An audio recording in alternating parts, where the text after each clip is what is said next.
I'm ready. Hello, everyone. Oh my gosh, I'm so excited to be here tonight. I am Alyssa Crabtree of Crabtree Coaching Collaborative, and with me tonight, I have two of my favorite people, Casey Watts and Jonna Lee, and I'm going to throw it to them, let them tell you a little bit about themselves. Hey guys, so I am super excited to be here tonight. Thank you, Alyssa, for having us. And I'm really pumped to talk about this topic. And I know that we are about to get real with the instructional coaches that are coming to this live session. I am an impact coaching consultant. I have also titled myself recently as a school impact strategist.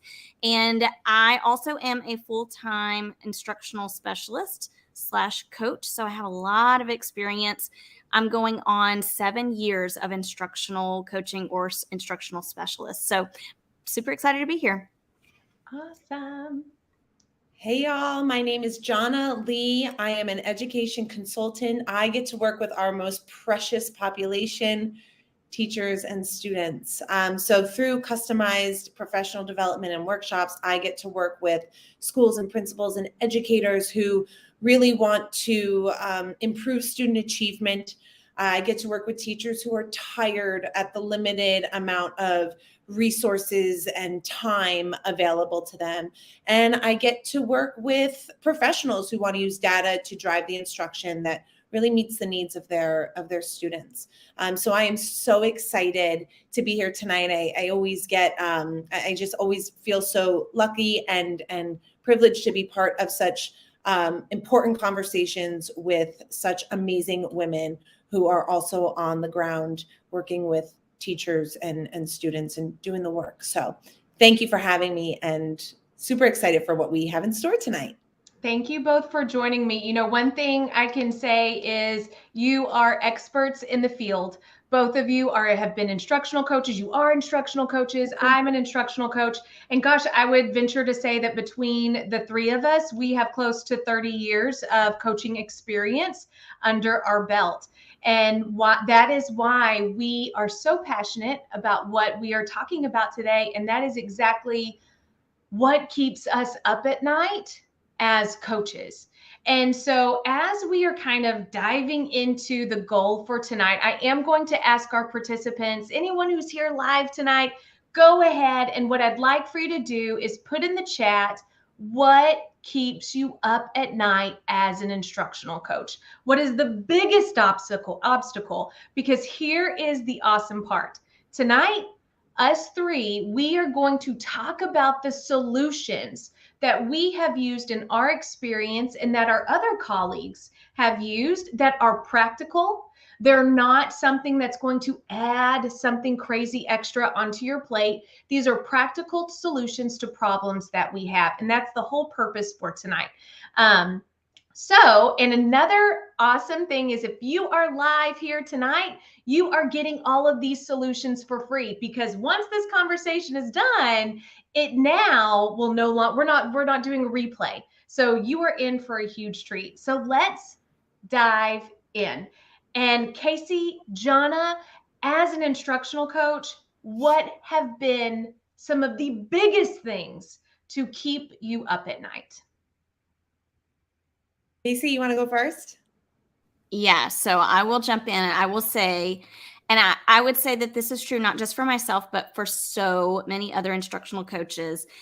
A lot of the time, instructional coaches are pulled out of the classroom because they are seen as like master teachers. They're seen as the runners on their campus. They're seen as the leaders. And because they have instructional expertise, they're pulled out of the classroom and expected to do instructional coaching, but with little to no training as an instructional coach. And we have this assumption that this master teacher is going to be able to go into other classrooms and teach everyone the ways that they do things. And sometimes we have that mindset as coaches coming out of the classroom, like, I can share all of my knowledge and I can share with everybody what I've done in the classroom that's worked. But it's not that way. That is not the reality of coaching. And what has been a struggle, I know for myself when I first began coaching and for so many other coaches, is learning how to become super self-aware and extremely socially aware as well. It's hard. Adults are hard. Yeah. Adults are hard. So Casey and Jonna, like, this is my question. If you are working with a team and maybe there are some adults that are not socially aware, and there's not really, the coach is not well equipped to handle that. What is, if this is not solved, what's the absolute worst thing that can happen?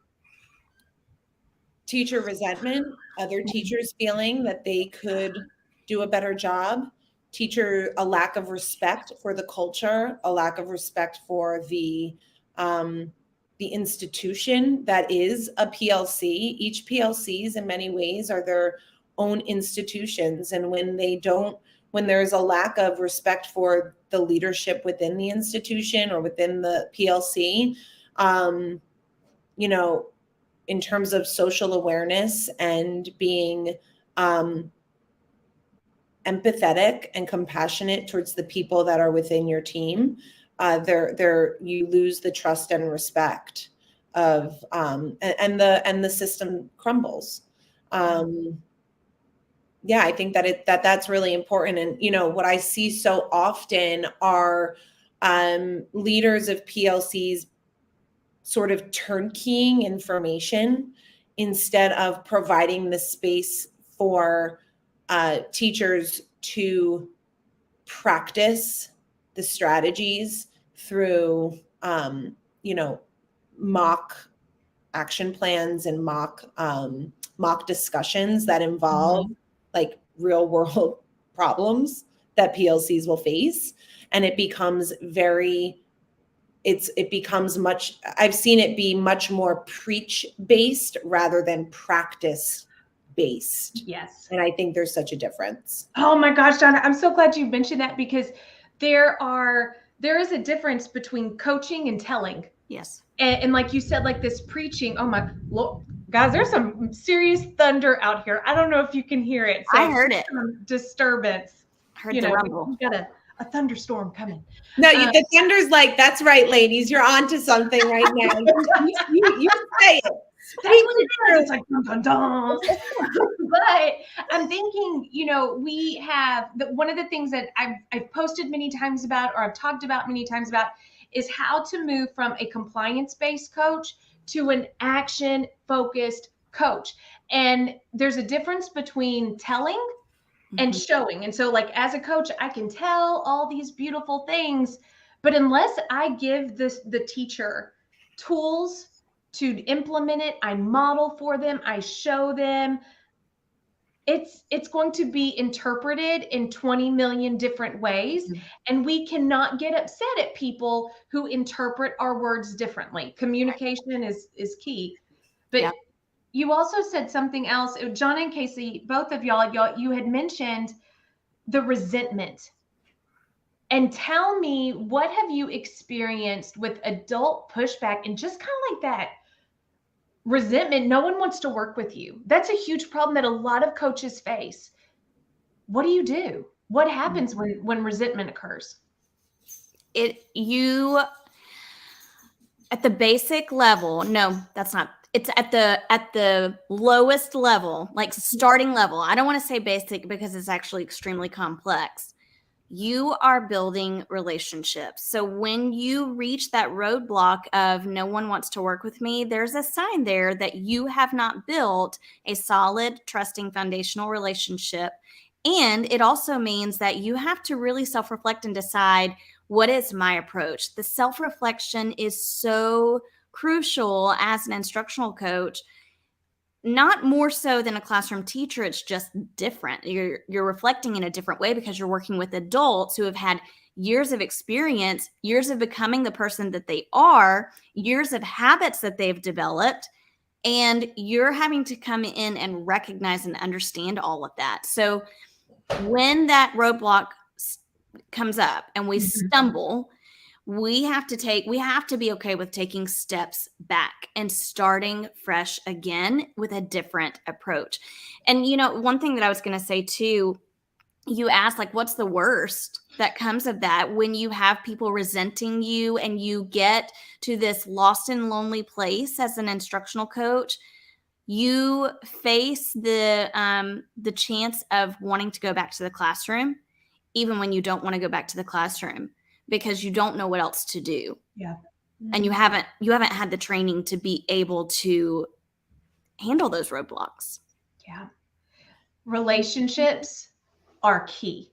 Mhm. So just to make sure I heard you correctly, like one of the biggest obstacles, if you are seeing teacher resentment, and that's the obstacle, they don't want to work with you, build relationships. You have to pause and take time to build relationships. Mhm.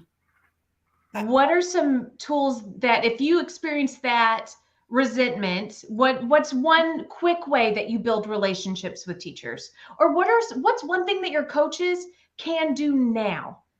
In the summer, what can they do?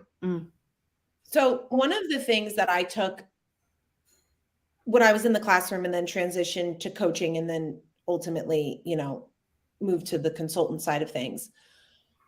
There is so much power behind face-to-face rather than through email. Email is, of course, a quicker option, but there is such power of face-to-face communication and interaction. And so I think that can work in twofold. Face-to-face meaning, we have to be willing to want the feedback. I don't know that we ever we do want feedback because that's who it's ingrained in us as teachers, right? But you have to be okay with the feedback. Like that requires a conversation to have with yourself. Like if I'm searching for the feedback, I'm going to hear things that I don't like, and I need to be okay with that. So the first thing I would do is think about what kind of feedback are you looking for, and what's the best way to get that feedback. Is it through a survey? Is it through having some intimate conversations with teachers, visiting them, or your members of your PLC, visiting them in their classrooms, in their spaces, and asking, what can I do better? And this comes from the bottom of my heart. I truly want to know. And it remains confidential. And those are some leadership skills that you have to show: the confidentiality of the conversation, the risk taking and putting yourself out there, asking for feedback, and then not just taking the feedback, but what happens next is turnkeying that feedback into actionable changes, right? So turning the challenge into change. How can I take what I'm hearing and ensure my team that I'm going to do something about it to make it better? I think that as humans, we are we have a soft spot for hearing the truth in somebody who's coming to us and being vulnerable. Yeah. And it requires some vulnerability. Leadership is more, I think, about showing the vulnerable side rather than showing that stoic, that stoic side where you're just sort of faceless. Yeah. One thing that I would like to add to that too, Jonna, is sometimes we can come across, when we have those kinds of conversations, it can come across as lip service, and we don't want it to come across that way. And I think even the small minor things that we do can come across as lip service if we don't have follow through. So one thing that I usually try to do during the summer is send periodic, not a lot of emails, and I'm not really even talking about work. I'm just sending text messages, emails, getting on Marco Polo, or trying to have some face-to-face interactions with the people that I work with in a super casual way. Like, hey, I was thinking about you. Tell me about how your summer's going. What are you most excited about next year? Yeah. Super simple. You don't have to make it complicated, but that minor touch point is going to make a big difference in the long run. However, only if you can keep up things like that and you follow through. Because if I ask them, hey, how's your summer going? But I don't respond, and it's just a one and done, then that's just lip service, and people see right through that. That's right. Authenticity. They need to be. That word authenticity comes to mind. Right. Yes. Absolutely. And with that, with the authentic relationship building, and it doesn't, like Casey, you said, it doesn't have to be rocket science. It doesn't have to be something large, but it really is just those genuine check-ins, know your people. There were some comments made on a TikTok that I posted, and it was about how can you foster relationships now? And a lot of the pushback came from, I don't want to work, I don't want to do this over the summer because it's my summer. I want to enjoy my summer. And I don't think teachers are going to want to hear from me either. But it's not, like you said, 20 million emails. I would be thrilled if my coach texted me and just said, "Hey, I heard Everly had a dance recital. How'd it go?" Yep. Like just those genuine pieces. It does not have to take a lot of time. It's not work, but I guarantee you it will go a long way. And if not, your job then, that question of what's the worst thing that could happen if you don't find a solution and you don't build relationships. Everyone, I'm going to tell you now, I have seen instructional coaches be used for substituting and lunch duty and all the things that maybe assistant principals didn't want to do or handle or something. And it was because the coach was not able to coach for several reasons. And one of them being teachers didn't want their business. Mm-hmm. So if you want to coach and genuinely coach, you have to foster those relationships. Yep. It's just a part of the process. It is. And it can't, I hear a lot of people say, well, I don't like that fluffy stuff. It doesn't have to be fluffy. No. It does not have to be fluffy. No. So tell me something else. What is another problem that keeps you both up at night with instructional coaching? I mean, something that keeps me up at night with instructional coaching is when I have a teacher who is invested in what they're doing and they're really trying their hardest, but the needle is just not being moved. There's just, it's like they're just not getting it. Yeah. And it's so hard it's like I spend a lot of my energy trying to craft a way. I question what I'm doing because it's like, well, this person is really trying their hardest. So when it's like, it's not the teacher that's like, well, I don't have to do this. It's the teacher who's like, I'm doing this, but there's just not movement. Yeah. And that's something that I think, we don't talk enough about, but it does exist in teachers. You've got teachers who really want to be the best instructional coaches they can be, and they do the things you tell them to do. But for whatever reason, it's just, there's like a disconnect. Mm-hmm. It's like, they're just not fulfilling or it's just not, the needle's not being moved. And that can be, that requires some deep soul searching for myself, because it's kind of like, okay, so now what is the disconnect here between what conversations and the action steps that we are collaborating over and discussing over, and then when I leave, these things are not translating the way they need to be translated. Right. Yeah. And here's because I already have this answer in my head, but what's the absolute worst thing that could happen if this is not solved? What happens with the teacher and the coach relationship? I mean, what I see is for myself, a sense of defeat. And for a teacher, a sense of I don't want to say disrespect, but a sense of just the teacher isn't moving as well. And that means students aren't moving in their learning, right? It's like everyone's just sort of at a standstill. It becomes something where there's a lack of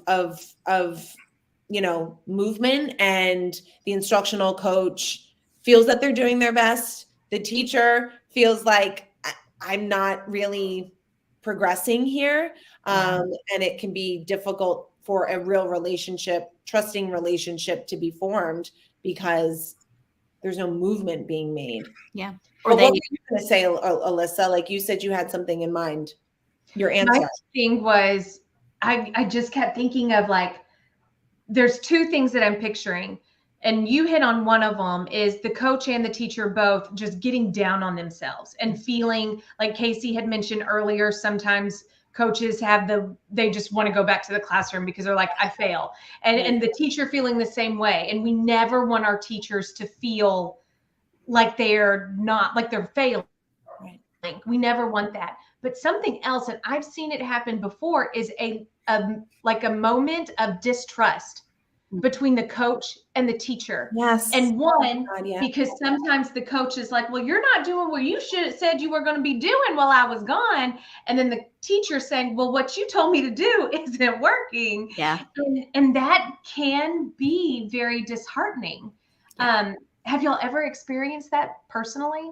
Yes, 100%. And I have heard teachers share or say, well, maybe it worked for someone else, but it's not going to work for either me, or it's not going to work for my students. And it's almost like you get to a point where you're feeling defeated. Both of you are feeling defeated, but that defeat turns not only into distrust, but it also turns into us just giving up on something and moving forward. Yeah.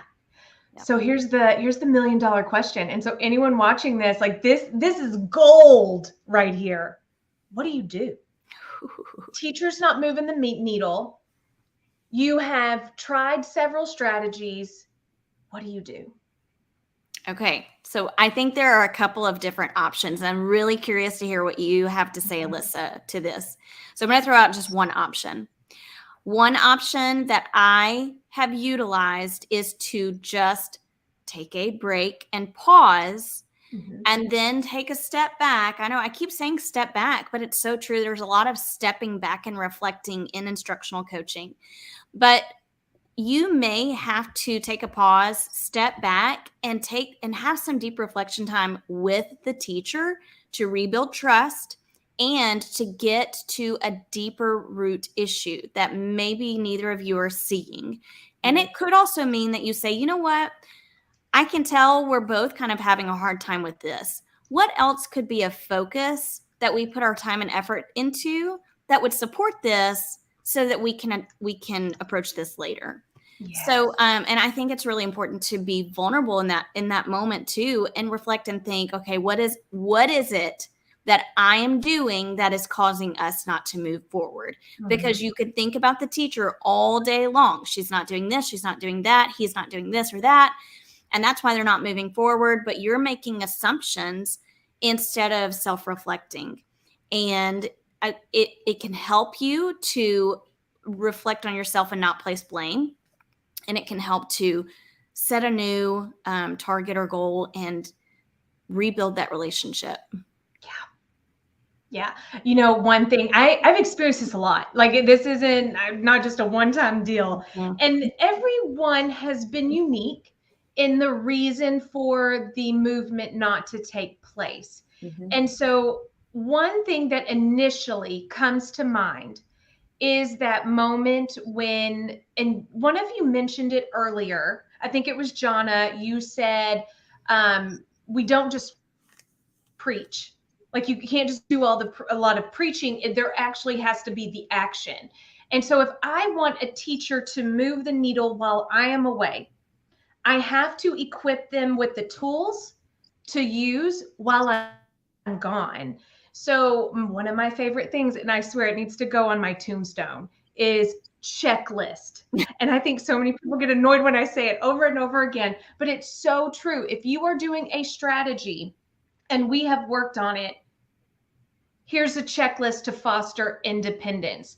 But if there is a deeper issue, Casey, I love that you said we need permission to pause and see if there is a deeper root issue at hand.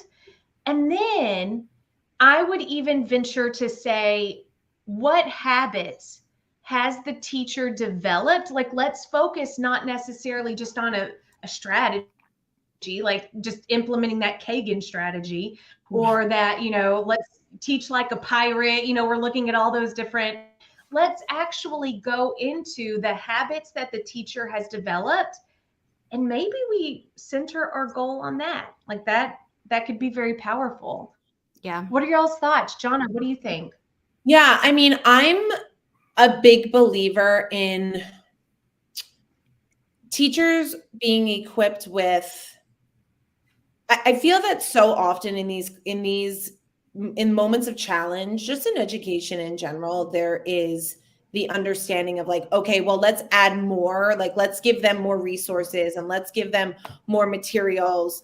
And let's share more information on how to fix it, rather than, it's like instructional coaches and their teams don't need more information necessarily. Sometimes it's just they need to see how. And I always think about, like, if we do it for our students, why not also do it for our teachers? Like, why does it have to change? Why do we have to recreate the way we do things? Why do we always have to think about, well, I've got to change it, I've got to do more because now we're dealing with adults? Like, yes, that's true to an extent. Like, adults are obviously developmentally, we hope, more mature than children, right? But there's still that piece of like instructional coaches and their teachers needing to see the language, hear the language used, right? See the action happen, feel the feelings associated with all of that, and be part of the tangibility, if that's a word, that comes with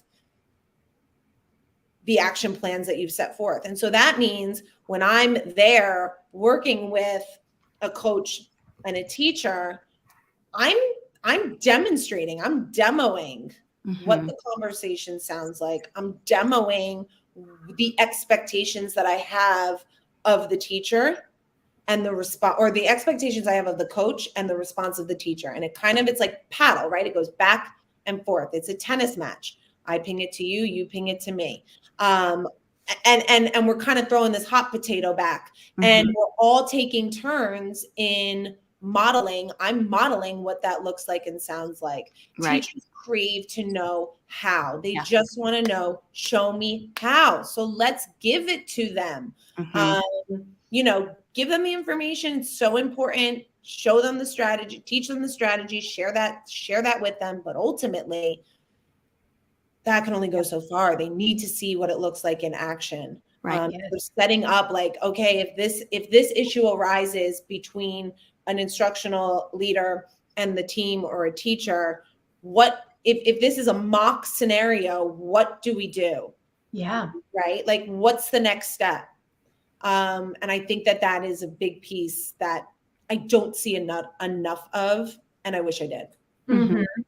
I love that you said that, Jonna, too, that we don't need to add more to their plates. It's just, sometimes they just need to see it done. They need to see it model. And I am not sure if there has been a time where I have been, especially when I first started out, I think sometimes veteran coaches get a little scared to model in front of especially veteran teachers, because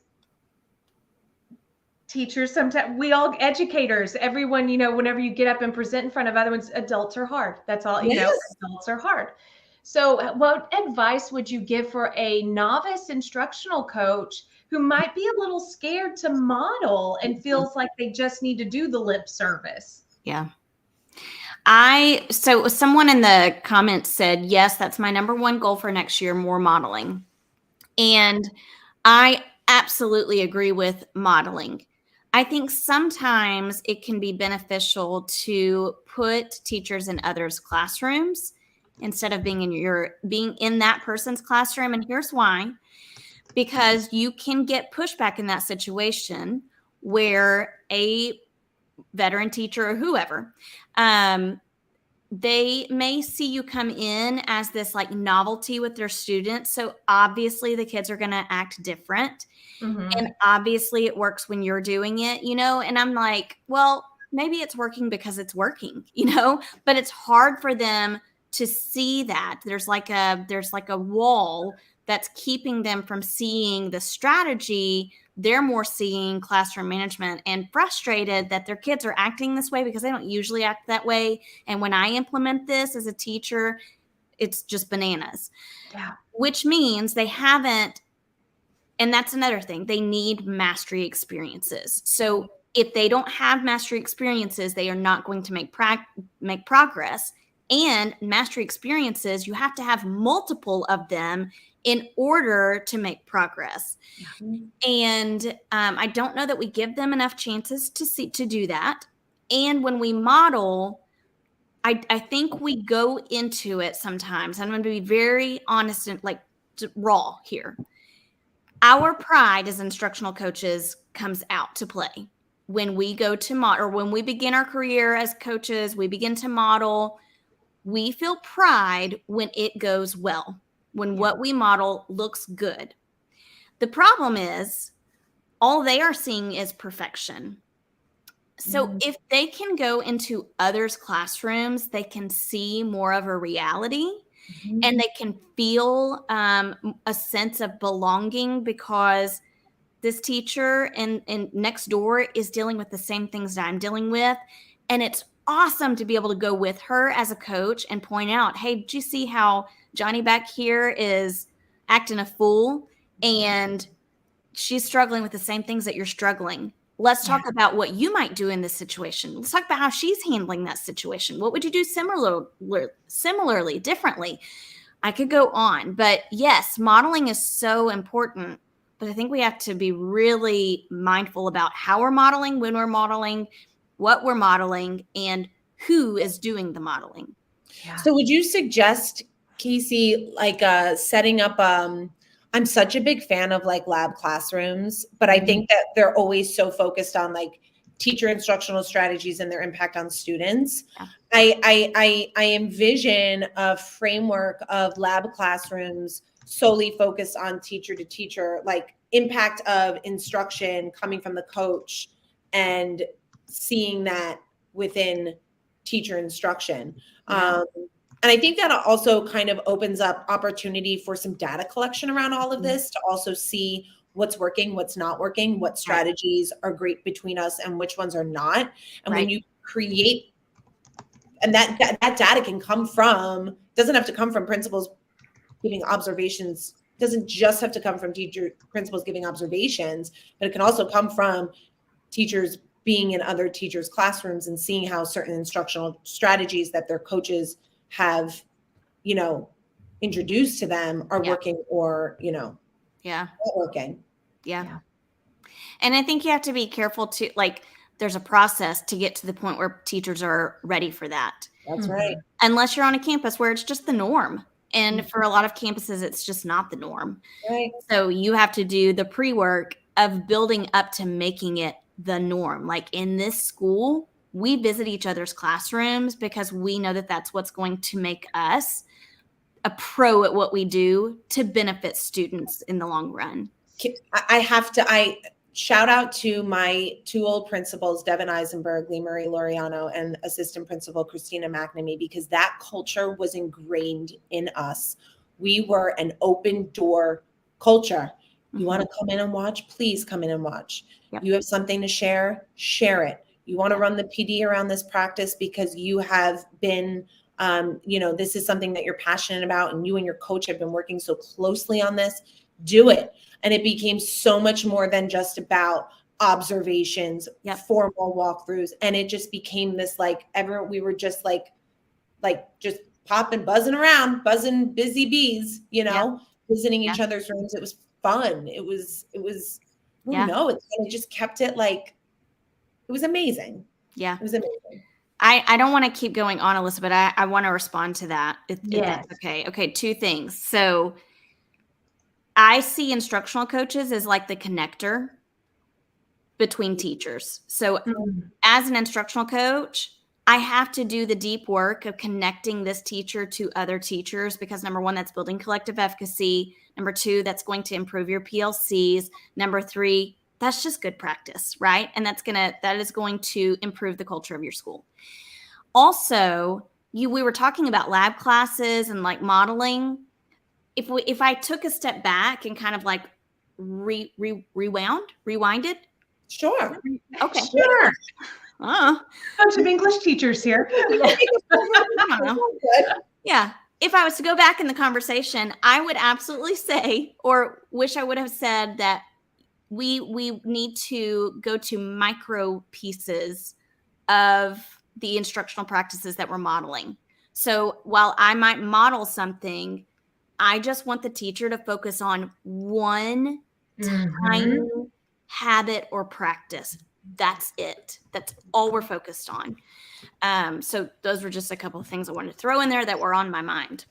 I'm so glad you brought that up, because I will often see instructional walks being done where there's not necessarily a narrow lens. Right. And so everyone goes in like, oh, I saw this. This was awesome. This was awesome. This was awesome.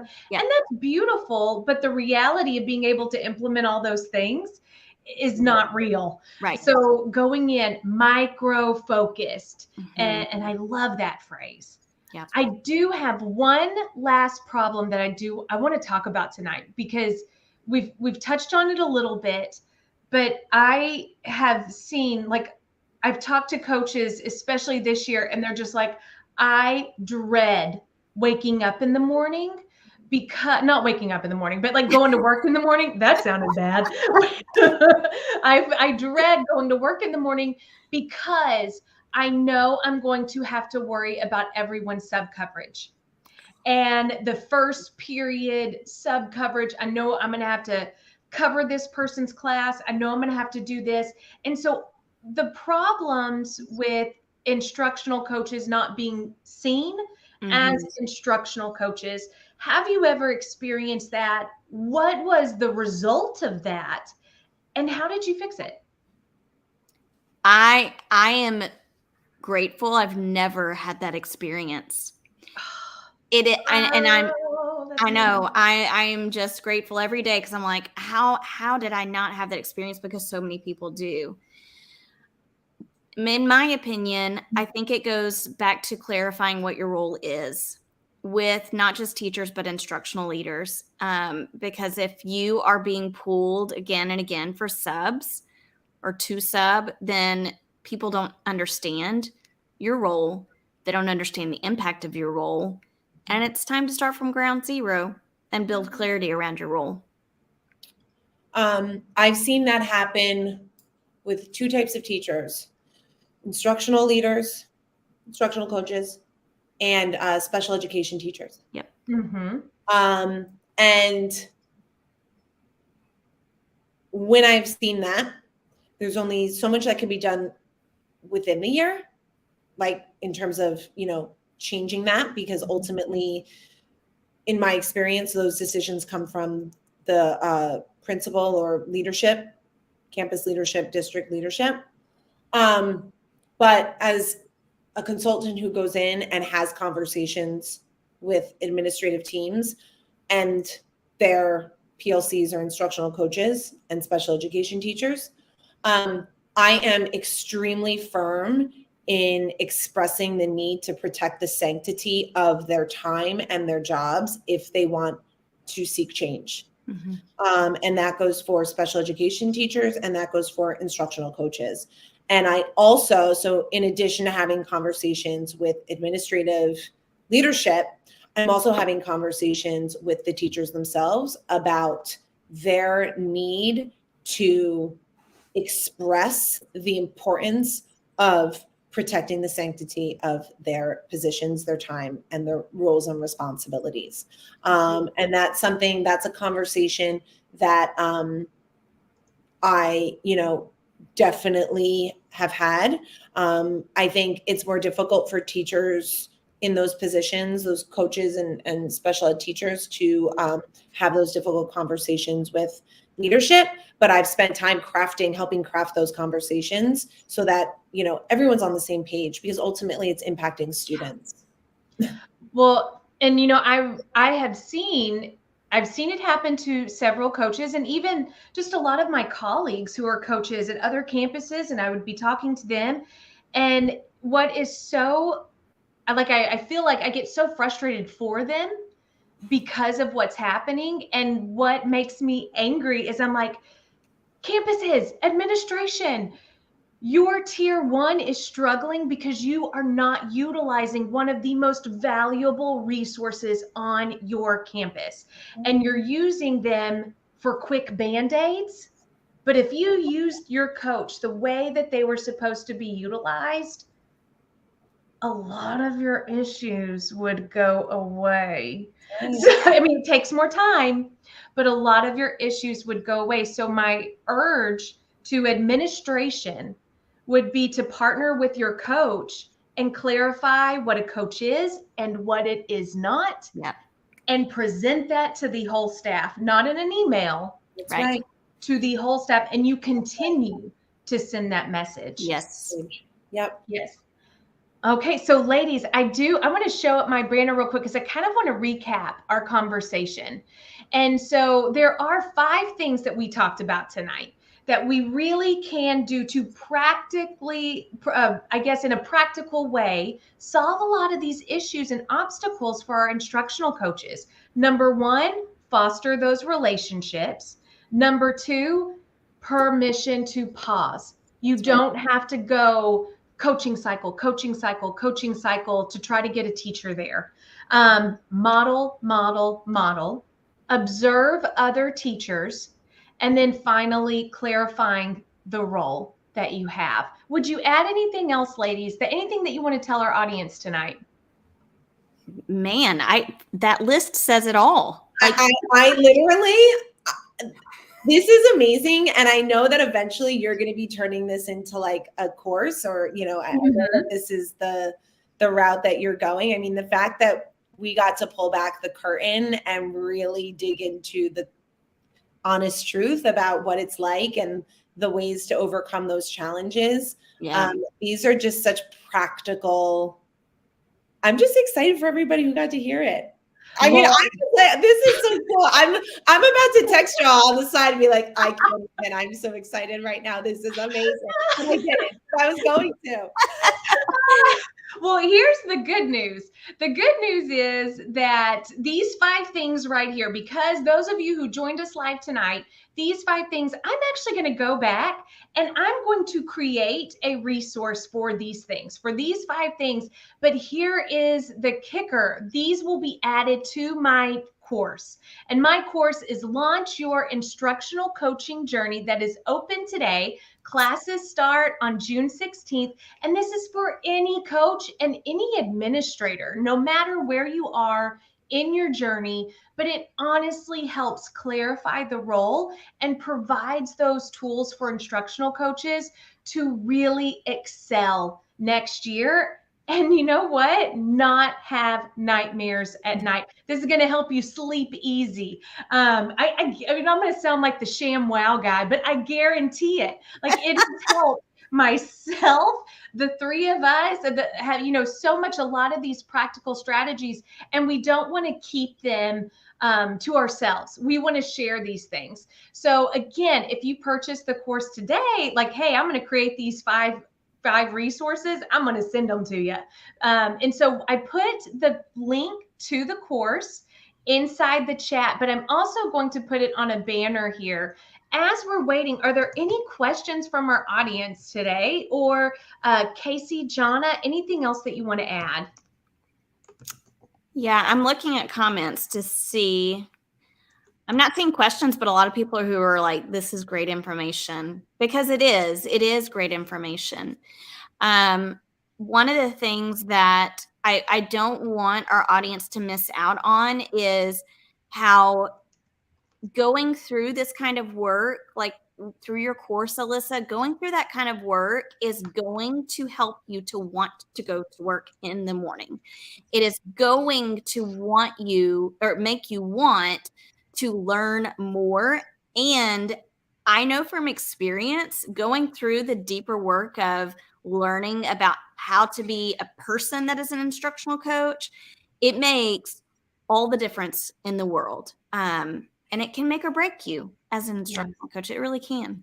I have been doing a lot of thinking recently about the best ways to connect with teachers during the summer when it's just like teachers are just so like, woman, leave me alone, And I think a big piece, yes, you have your teachers and your educators and your leadership teams that are like, we need a break, like, don't even want to touch it. But I think that the best part of resetting and recharging means reflecting and investing in yourself. And I think that the best times to do that, to reflect and invest, is when there's just the lack of stress from the other things that are going on in your life, aka your teaching and your classrooms. And personally, and in talking with other educators in the space, I was just having a conversation with someone the other day about just the power of, sometimes most of the times your year, the following school year, will start off on a better foot if you are in touch emotionally in some capacity with the work. And so I think that in that investment and reflecting is so worth it in the long run, if it means that it's going to change your social and emotional well-being within the school year. And the one thing that I've experienced is a lot of districts will provide training on curriculum. They will provide training on pedagogy. Mm-hmm. And oftentimes some districts will even go so far as to teach specific coaching strategies, like an impact cycle, something like that. But one thing that this course will offer is strategies on how to build those relationships with adults, who we have said a couple of times, adults are hard, because you are dealing with egos, where teaching students is a little different. And it will also go with, how to motivate adult learners. And that's often a component that's missing for a lot of coaches. It's, just, hey, curriculum and instruction. However, our coaches need support with motivating and teaching adult learners. Ladies, I appreciate you joining me so much tonight. Audience, I am so glad that you came tonight. Thank you so, so much. And I hope you have an amazing evening. And if you're interested in that course, it's a bit.ly/launch IC23. So, and share it with your other instructional coaching friends. All right. Good night, everyone. Bye, guys. Bye. Thank you.